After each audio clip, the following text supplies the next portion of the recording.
Okay, our subject is the introduction to Sefer Devarim, number one, but also because it's Tisha B'Av, to discuss the Haftorah, or just the little piece of the Haftorah from Shabbos Chazon, from Yeshayahu, mainly because it's gives significance to the the whole experience of Tisha B'Av.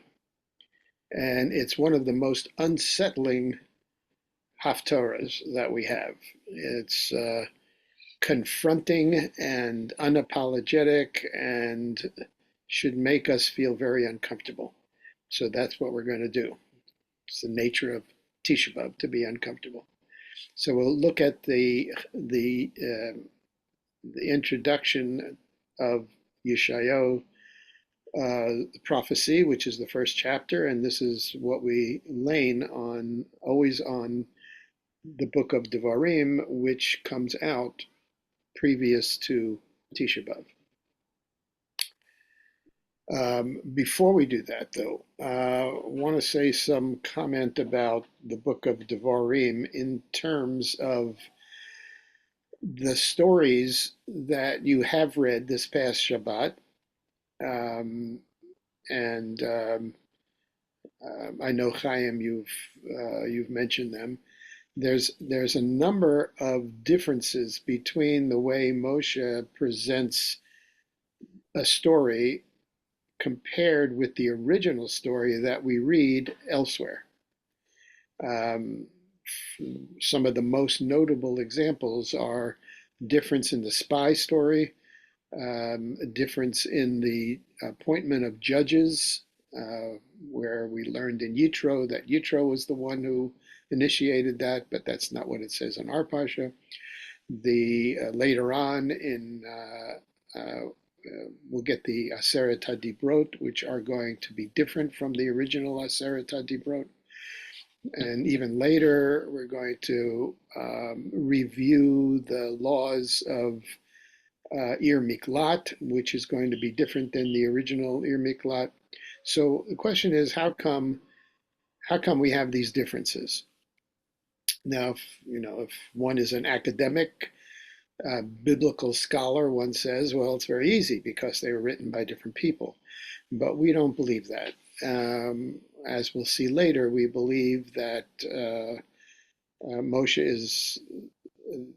is the author of all 5 books, under the auspices of God, sometimes directly, sometimes indirectly, but this is God's word in the written Torah. So the challenge would be to explain the differences.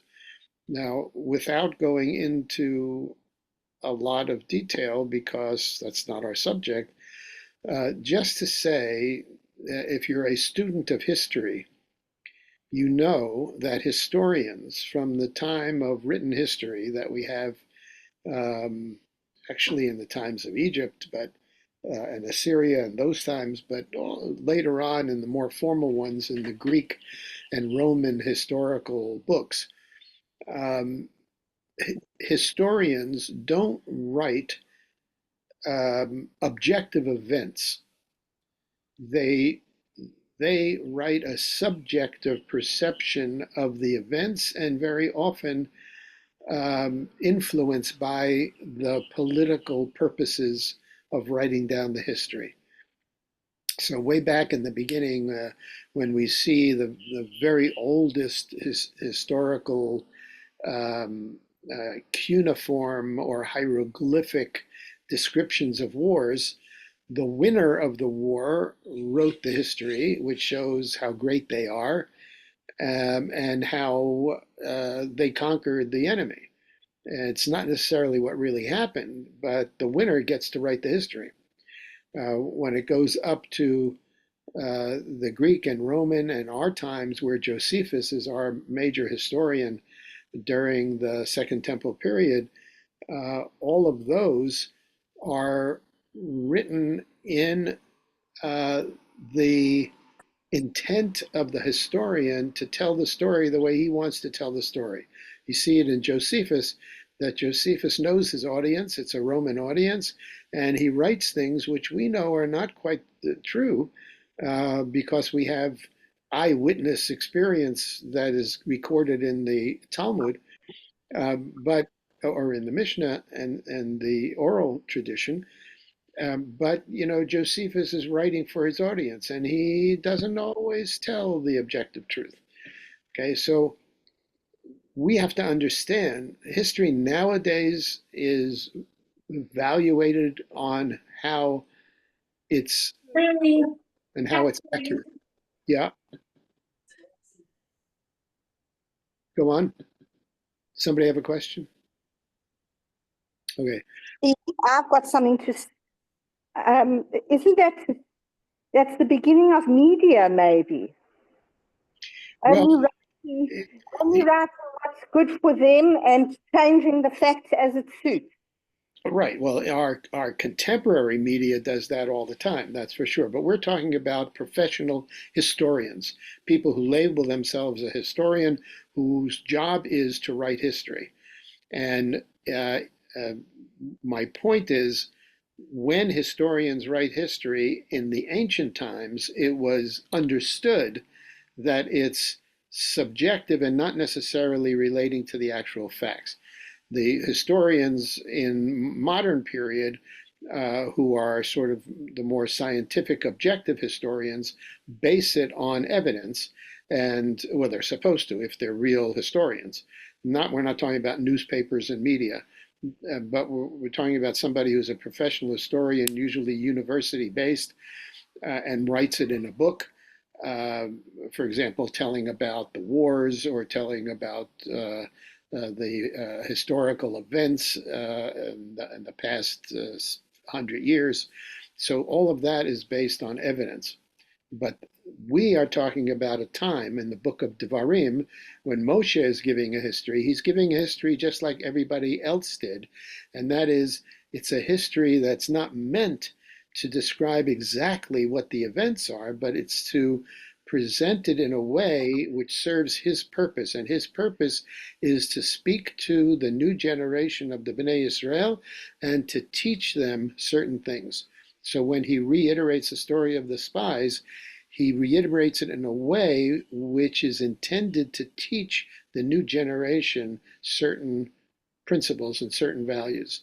And when the Torah changes the wording of Shabbat, it's purposeful. When we get there, we'll talk about it, of why it's changed in the Aseret HaDibrot that Moshe teaches versus the Aseret HaDibrot that are written on the stone tablets.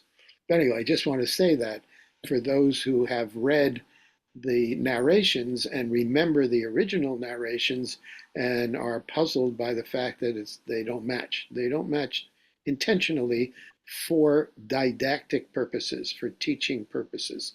Moshe had his intent in mind, just like all historians had their intent in mind, and he presents a story in the book of Devarim different than the other stories purposely.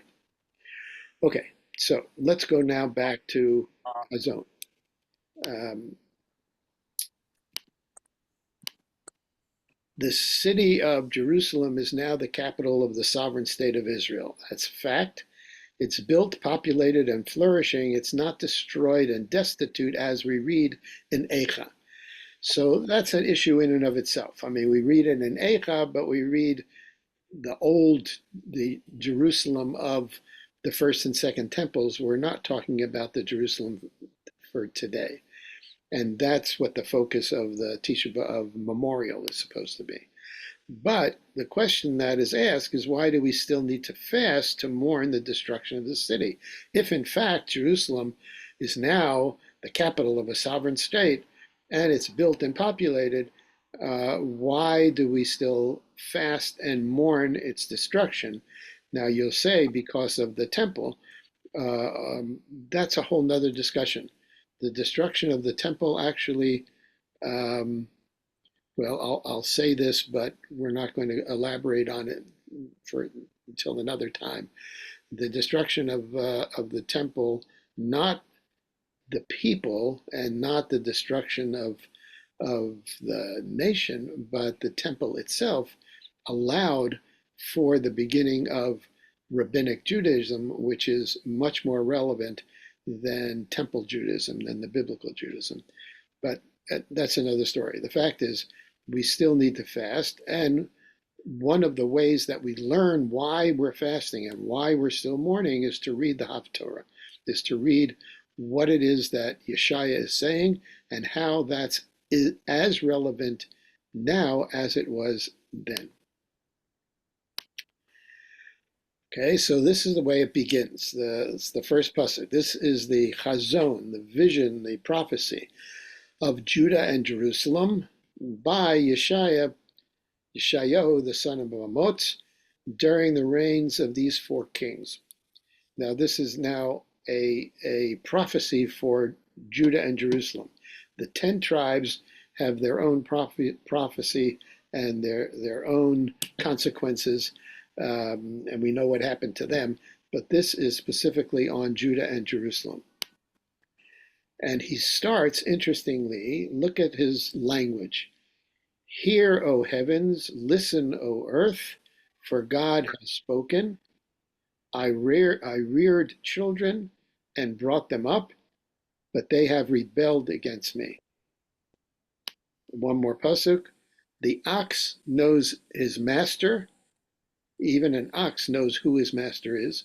A donkey, who is considered biblically a dumb animal who has no redeeming qualities, but he knows who feeds him. Even a donkey knows who feeds him. But Israel is even worse than an ox and a donkey. It does not know. My people don't understand. They have no understanding.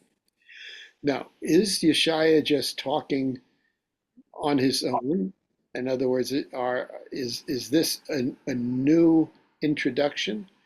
And if we know our Chumash, if we know especially our chapter in Ha'azinu, we see that he's taking words from Ha'azinu.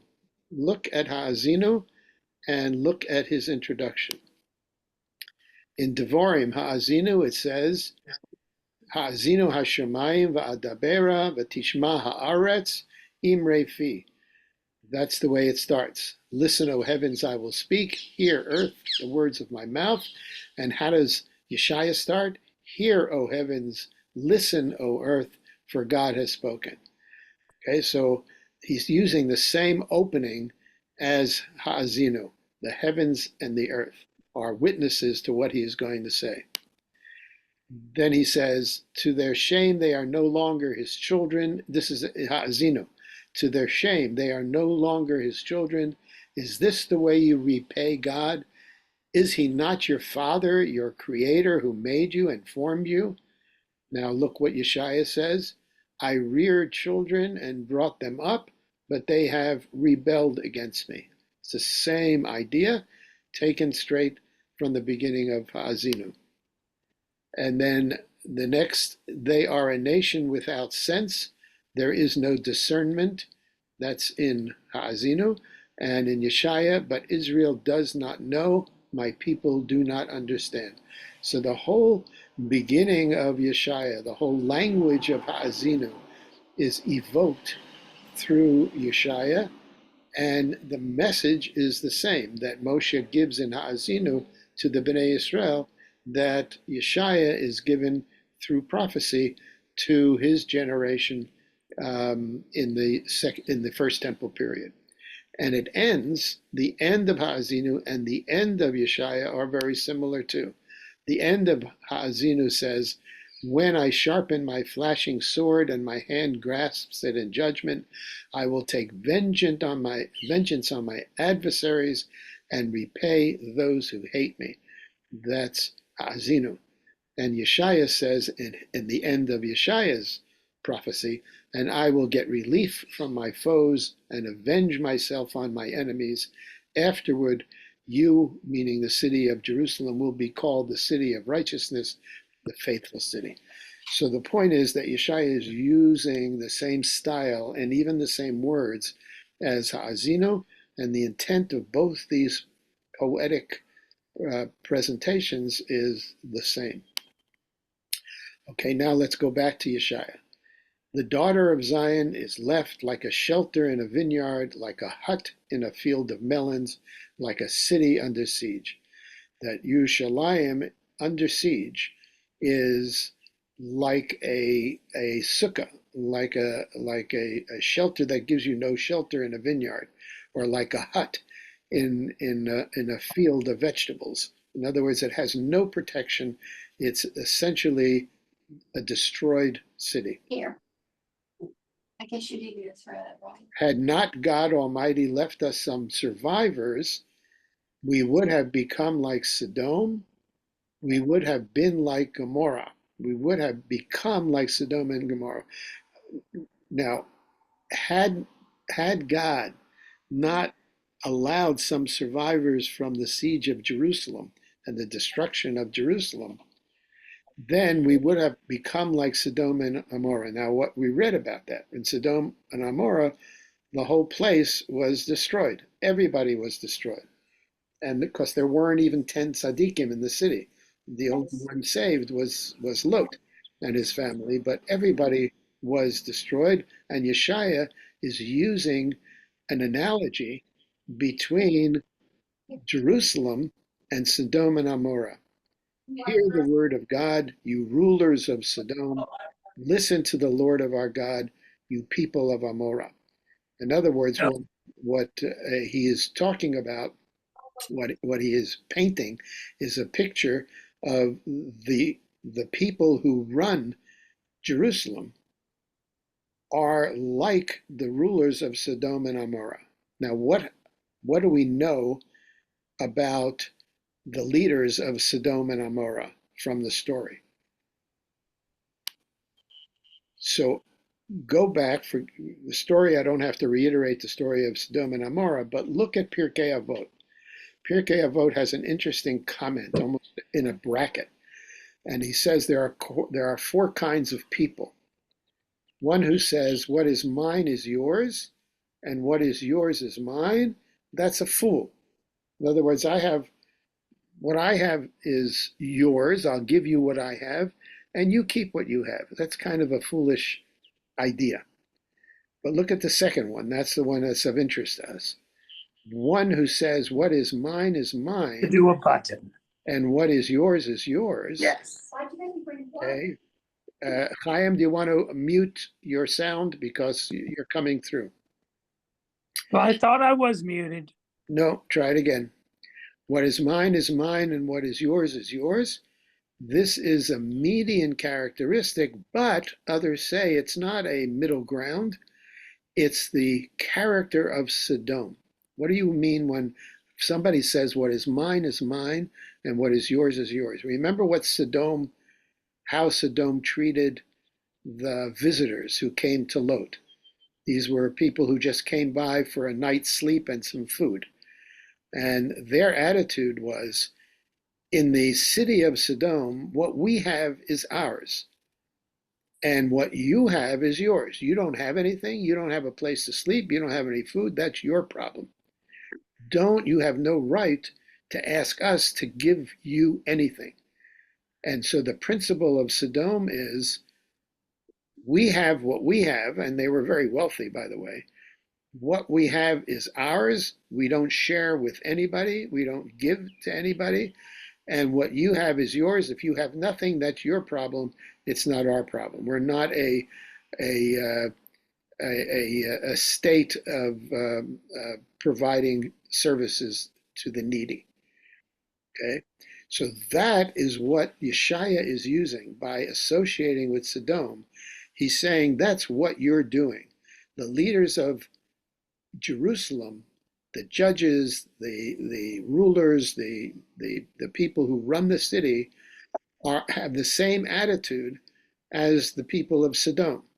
That is, we have our own life, we have what we have, and we don't really care about the have-nots. We don't care about the poor. We don't care about the people who are needy. We don't care about justice.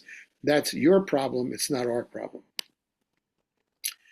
So then Yeshaya goes to a statement which is the most disconcerting.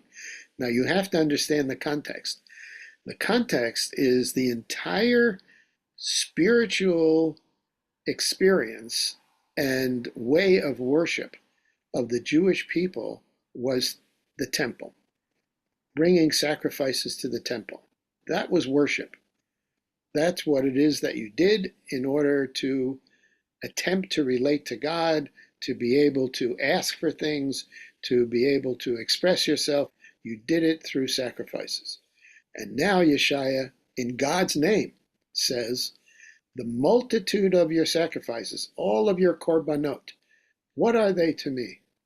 I have more than enough burnt offerings of rams and the fat of fattened animals. I have no pleasure in the blood of bulls and lambs and goats. In other words, you're bringing offerings. I don't want them. I have no pleasure in them. They do nothing for me. This is not worship.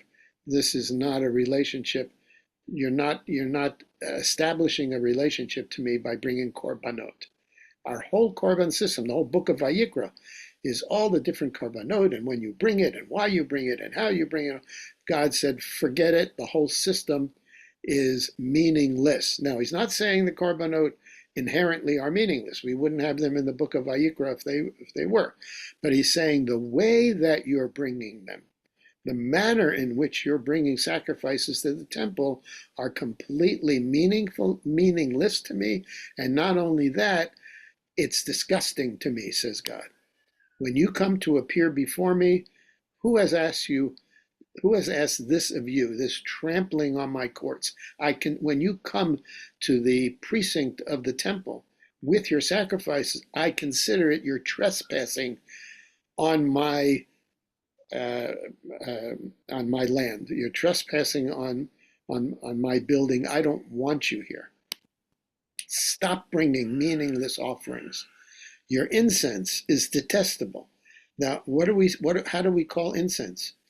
Incense is called reach nichoach. Reach nichoach means a pleasant fragrance, and it represents symbolically that the offerings that are brought with this pleasant fragrance of the incense is supposed to show that God is pleased with it. So God says the same incense, which is supposed to be a reach nichoach, is now detestable to me. I detest it. Rosh Chodesh, Shabbat, the Shlosh Regalim, I cannot bear your evil assemblies.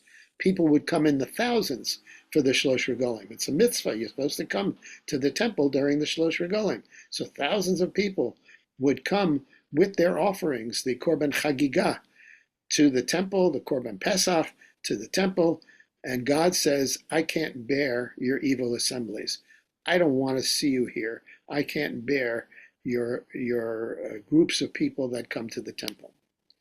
Your Rosh Chodesh and your festivals, Moadim, my soul hates them. I mean, look at the language. God says, my soul hates them. They have become a burden. They're a pain in the neck to me. I'm weary of bearing them.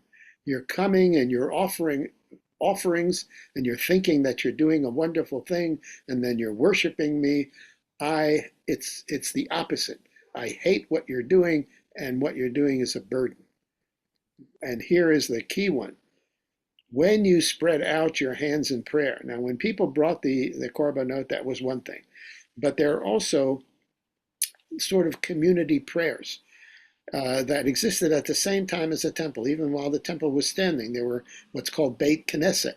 There were community centers in which people would pray, especially when they couldn't come to the Beit HaMikdash.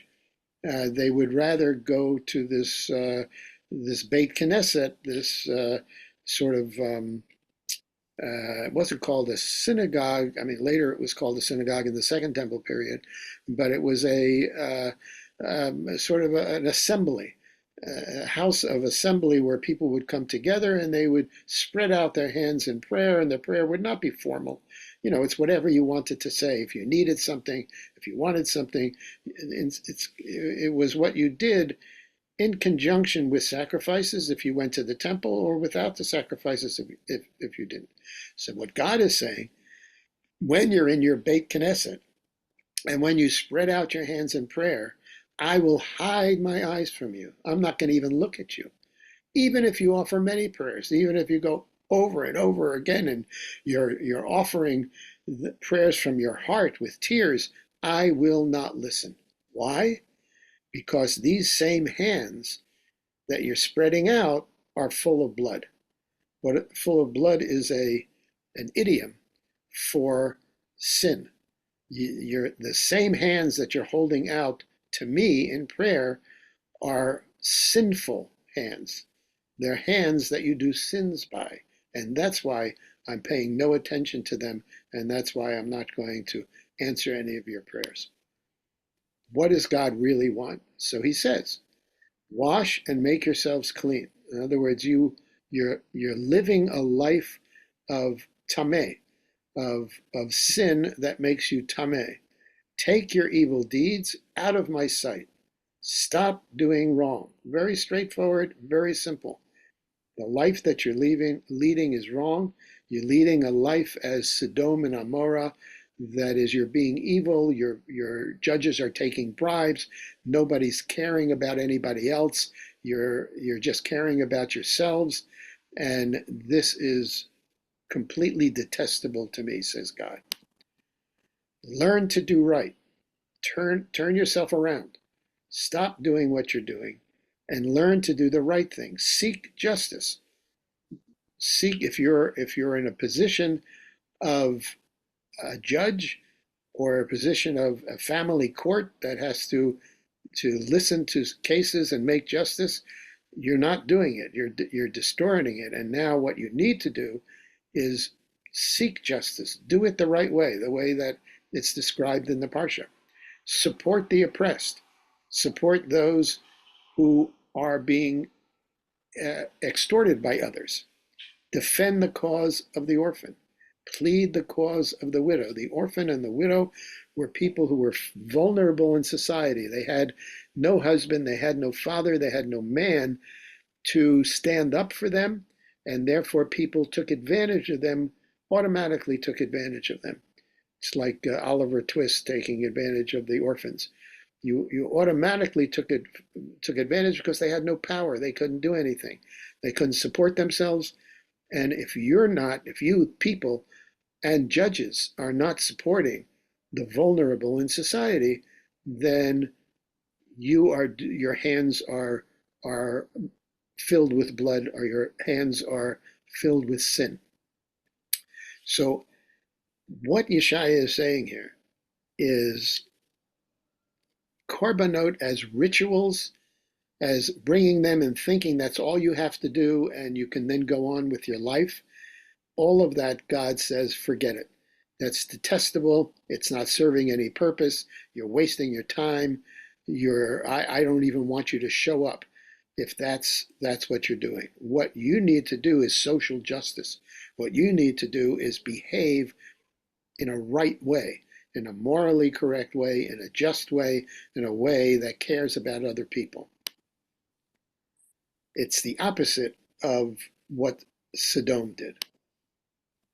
Okay, so this is Yeshaya's speech, and Yeshaya's warning before the destruction of the temple. He's talking to the people before the destruction, and he's telling the people, this is the way Jerusalem is now. It's a city that is corrupt. It's a city that doesn't care about people.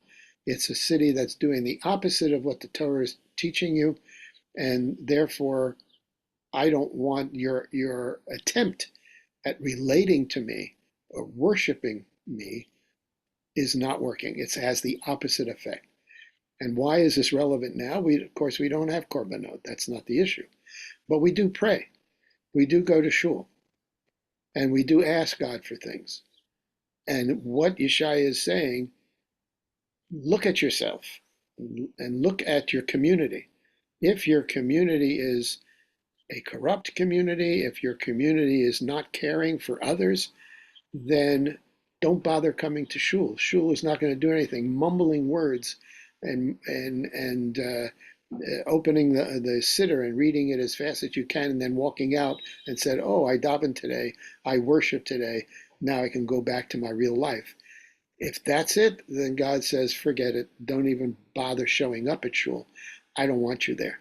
So it's really causing us to stop and ask ourselves if our experience of prayer, and especially the prayer, communal prayer that we go to, or even if we daven at home, if we walk away with a sense of, well, nothing went on during that time. I did what I had to do. I put on my tefillin. I took off my tefillin. I put on my talis.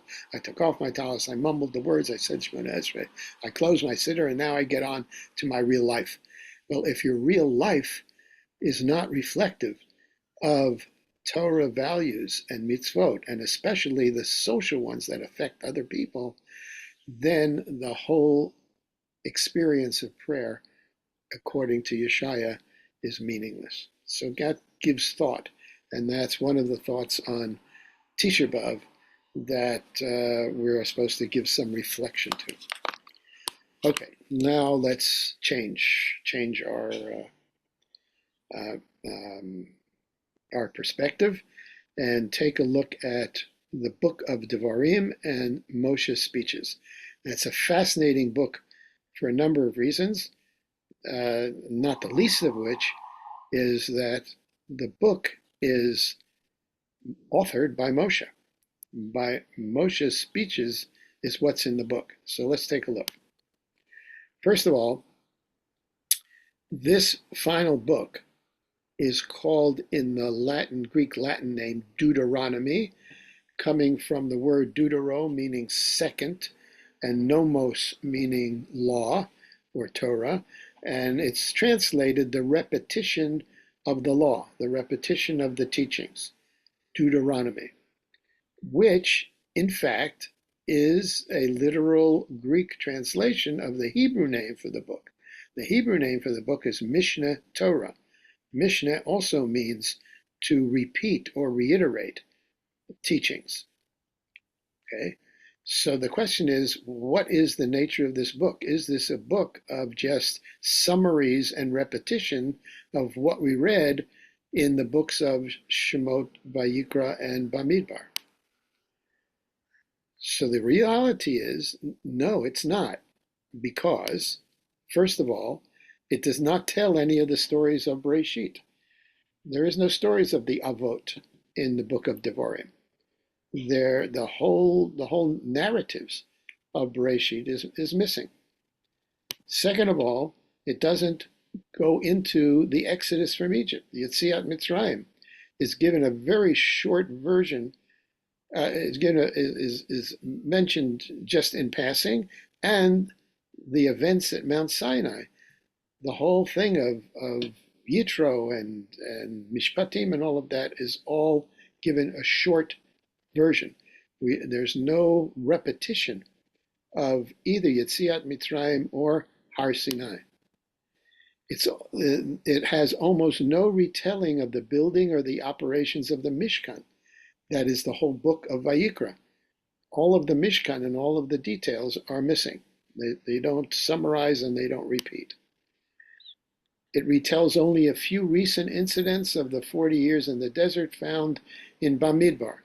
That's the telling of some of the spy story and some of the wars that they had. But those are recent incidents, and they are summarized in a few sentences in the book of Devarim. It does not contain any new stories. There's no narratives in the whole book of Devarim. There's no new stories. The only thing new is just the last few verses in which God describes Moshe's death. But other than that, there's no story. Okay, so the question is, So what is the book? What's the content? What is the intent of this book? So Hirsch's view is neither repetition nor Moshe's explanation of the written laws laid down in the preceding books form the principal character of this first book. In other words, it's not a Mishnah Torah in the sense of repeating whatever was in the other three books. He notes that there is a little more than 100 laws in Devarim, of which more than 70 are new. So it's no repetition. There's 70 new laws. The other 25%, indeed, are a repetition of previously given laws. And so we need to understand a couple things. First, why these new laws were reserved for the last book. Why do they first appear here? And two, why only a certain group of laws were chosen to be repeated. In other words, there are 25% that's repeated, 70 or so percent that is new. And how come? What's the theme? How do we understand the choice of what's repeated and what's new? So Hirsch says we get this clue from taking a look at the repetition of the Chagim. In Vayikra 23, in Chav Gimel Vayikra is the whole list of all the Chagim, as well as Shabbat, Rosh Hashanah, and Yom Kippur. So they're all listed in Vayikra. In Devarim, their Shabbat is not repeated. I mean, it is in Yaseret Dibra, but it's not repeated in the list of Chagim. Pesach is, Shavuot is, Rosh Hashanah and Yom Kippur are not repeated, and Sukkot, with its Shmini Atzeret, is also repeated. So the Shalosh Regalim are what's repeated in Devarim, but not Shabbat, Rosh Hashanah, and Yom Kippur. The three festivals that are repeated only apply when there is agriculture. Why should the Shalosh Regalim be repeated? Because the Shalosh Regalim require agriculture. They require farms. They require settlement of the land. They require a place that God will choose for offerings. In other words, they require a centralized temple. These are not those that are not repeated apply at all times. In other words, those that are not repeated also applied in the desert. The Shalosh Regalim didn't apply in the desert, only the Korban Pesach one time. But other than that, it didn't apply. But was Shabbat applied in the desert? Rosh Hashanah applied, and Yom Kippur applied in the desert. You could do those things in the desert because they're not agricultural holidays, and you don't have to be settled on the land. But for the Shalosh Regalim, you have to be settled on the land. Also, when it comes to, the principle that Hirsch wants to say from this is that those mitzvot that are repeated in the book of Devarim, which is only about 25%, are those mitzvot that require agriculture and farms and land.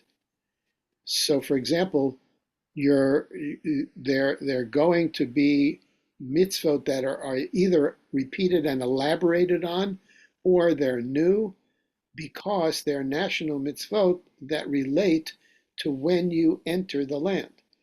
So the mitzvot that regards pagan worship are repeated and elaborated on because they're going to walk into Canaan.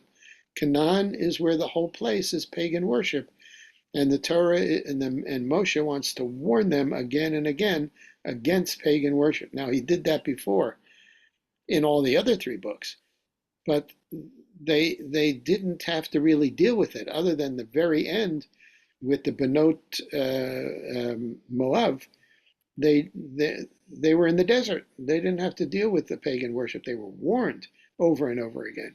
But those things have to be repeated now because they're going to be walking into Canaan, which is full of pagan worship. Second is Moshe has to repeat setting up a court system that he does in the beginning of the Parsha, because they're going to be in their own land. And number three, business ethics are repeated, and with business you need a court system and a justice system. So that's also repeated because it's relevant to settling the land and settling your communities on the property of the different tribes. The mitzvot of leaving the corners of your field and gleaning of your field, tithing, and you have to bring masa and truma and masa. All of that is elaborated on or repeated. And Birkat Hamazon, because Birkat Hamazon requires, what do we say in Birkat Hamazon? We say Al Ha'oretz V'Al Hamazon. We have to have Oretz, we have to have the land in order to say Birkat Hamazon. So these are national mitzvot that are relevant to an agricultural society that are going to be set up in this new land that this generation who he's speaking to is going to settle. Now, And also, Steve, one other thing, yeah. and then we'll come back, that because you're going to go into the land and you're going to settle the land, you're all not going to be together. In the desert, everybody was together. Everybody was around a central location of the Mishkan, and all of the tribes were around the Mishkan. So everybody was together. When you go into Eretz Yisrael, you're going to be in a decentralized society. Everybody, all the tribes are going to have their own land, and everybody's going to be over the entire Canaan, right? And therefore, you need personal mitzvot. Personal mitzvot have to be either new or elaborated, because they don't have to do with the temple, they don't have to do with the Mishkan or the Mikdash.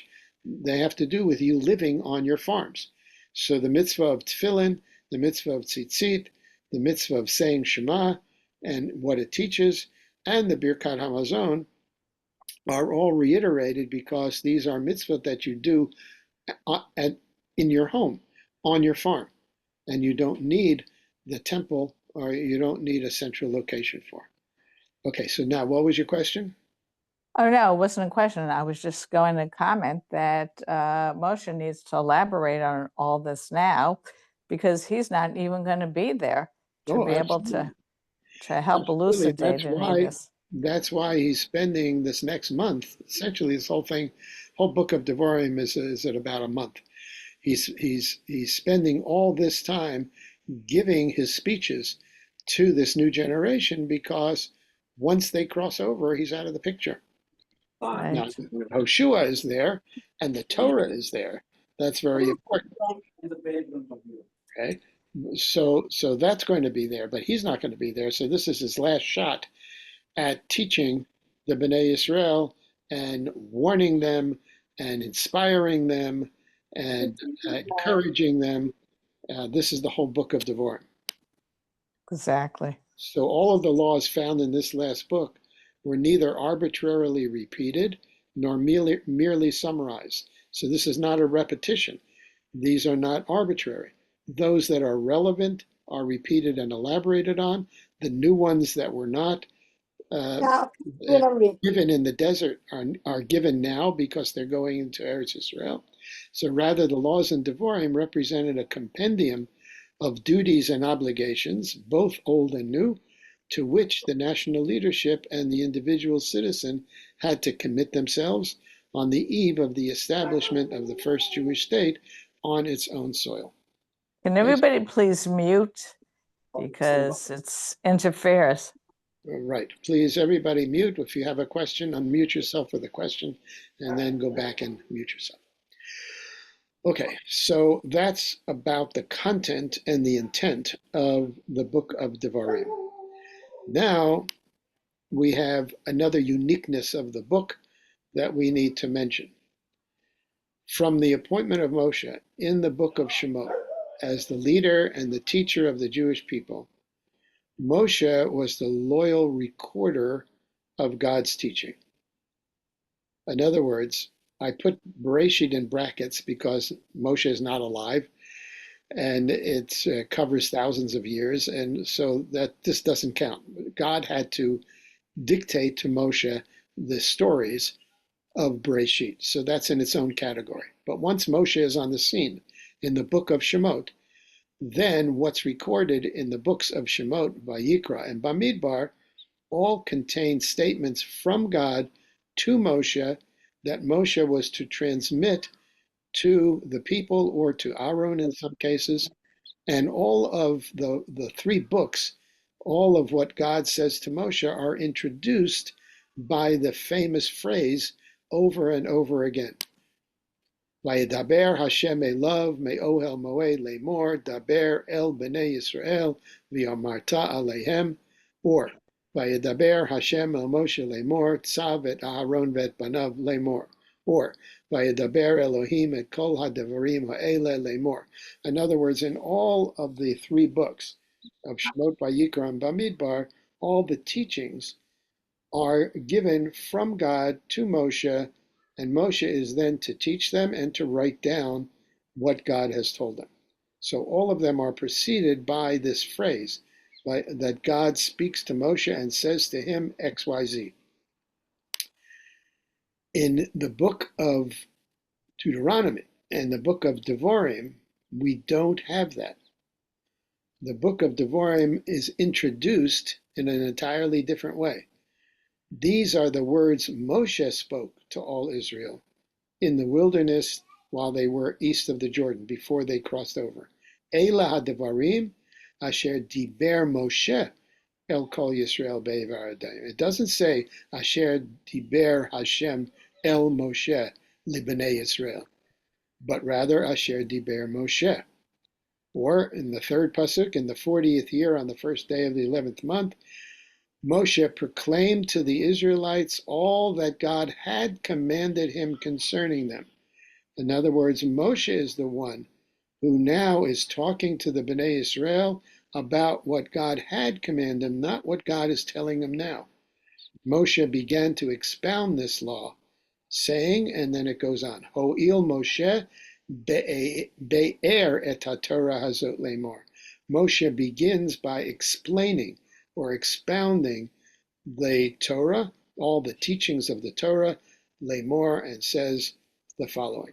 So in other words, the text itself is telling you that the author of the book of Devarim is Moshe, not God. God is not telling Moshe what to say. The Abarbanel addresses this problem, addresses what's problematic with accepting this. The Abarbanel says, Moshe composed the book of Devarim on his own, commenting and interpreting what he understood as the divine purpose of the mitzvot. As it says in verse 5, Moshe took upon himself to explain, ba'er, to explain, expound on this Torah, just as lecturers do. In other words, Moshe is giving lectures to the Bnei Israel, but he himself is giving the lectures of what he has been taught by God previously. This is the teaching Moshe set before the Bnei Yisrael. Zot HaTorah asher sam Moshe lifnei Bnei Yisrael. Moshe placed this Torah that Moshe, the written Torah that Moshe is placing before the Bnei Yisrael, is Torah Moshe, is Moshe's Torah. Moshe summoned all of Israel and said, Hear, Israel, the decrees and the laws I declare in your hearing today. Learn them and be sure to follow them. So Moshe is saying, listen to all of these chukim and mishpatim, which I declare in your hearing, not which God is telling you now. Okay, so the whole language changes to focusing on the fact that Moshe is teaching Torah from himself, not dictated to him by God.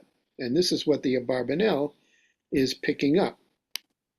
They said it would mean that this book should really be grouped not with the previous 4 books, but rather with the later books of the prophets, like Yehoshua, and treated as a divinely inspired material, not God's actual words to Moshe, as the other 4 books of the Torah. Okay, this is a major statement here.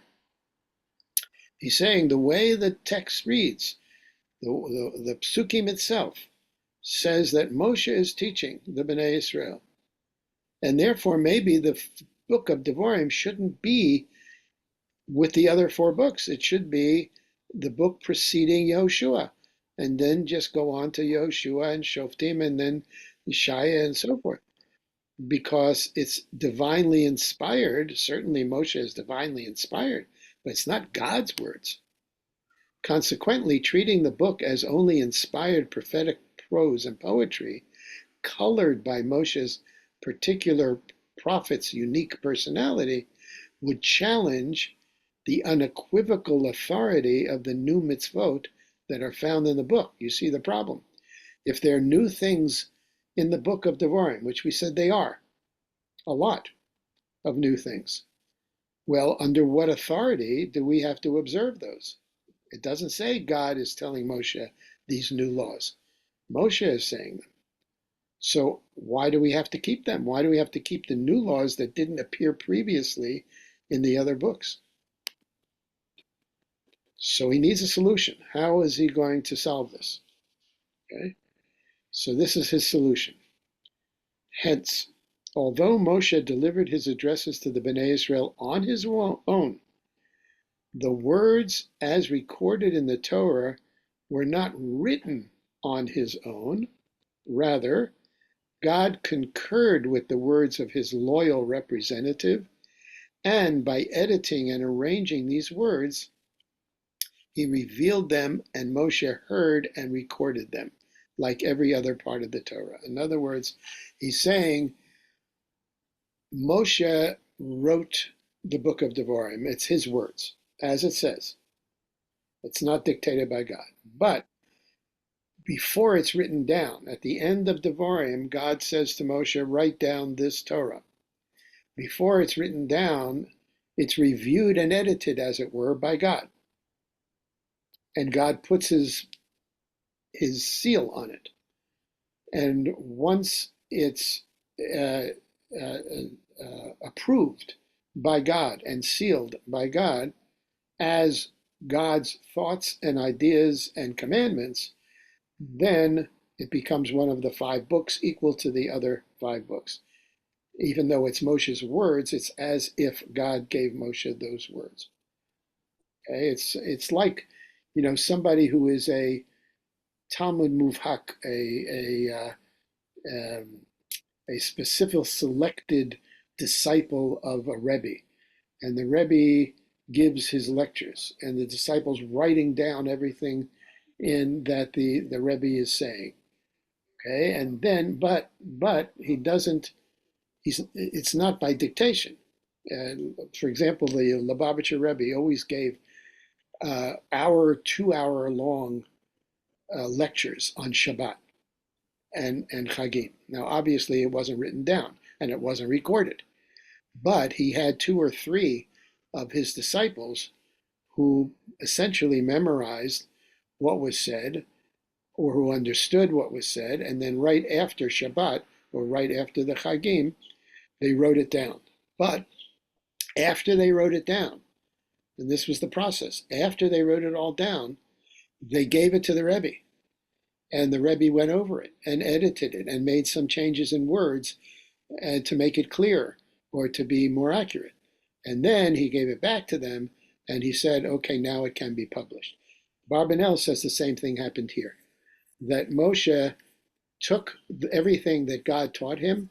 Some he taught at the moment, some he taught now in the book of Devarim, but then the whole thing was submitted, as it were, back to the original. It was sometimes edited, sometimes changed, and whatever happened, we don't know. But the final copy that Moshe wrote down was sealed with God's approval. Whoops, didn't mean to do that. Oops, sorry. Um, okay, so that's why I flipped that, because that actually is the end. Okay, so um, that's why the fifth book is considered equally holy and equally God's word to the other four books, is not considered a prophetic book. Now remember at the end when God gives the eulogy to Moshe, he says, Moshe, you are my loyal servant. And a loyal servant does everything the master wants. Moshe is the loyal teacher of God's words, and everything that Moshe said is approved of by God, and therefore has the same quality and obligation to it as the rest of the Torah that was, in fact, preceded by Vayedaber Hashem el Moshe lemor, Daber el Bnei Israel, so forth and so on. Even the Gemara says that the scrolls of the Torah were written scroll by scroll. They weren't written all at one time. Certainly were not written at Har Sinai. The whole Torah was not written at Har Sinai. It was written over a period of time, over the 40 years, scroll by scroll. It means that Moshe most likely wrote himself notes. He like you write lecture notes.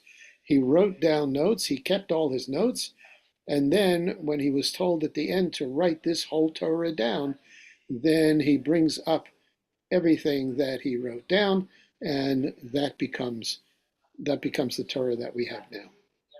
Who serious is? Who comes up with that idea? Dave, thank you. You're leaving us with a lot to thinking about. And since I think we're thinking a little more slowly today, there's a lot to All right, well, go over and digest. Thank you Steve, for it was doing a this. wonderful hour.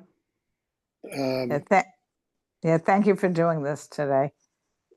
Okay, so I think we are recording, hopefully, so I can stop the recording. Mhm.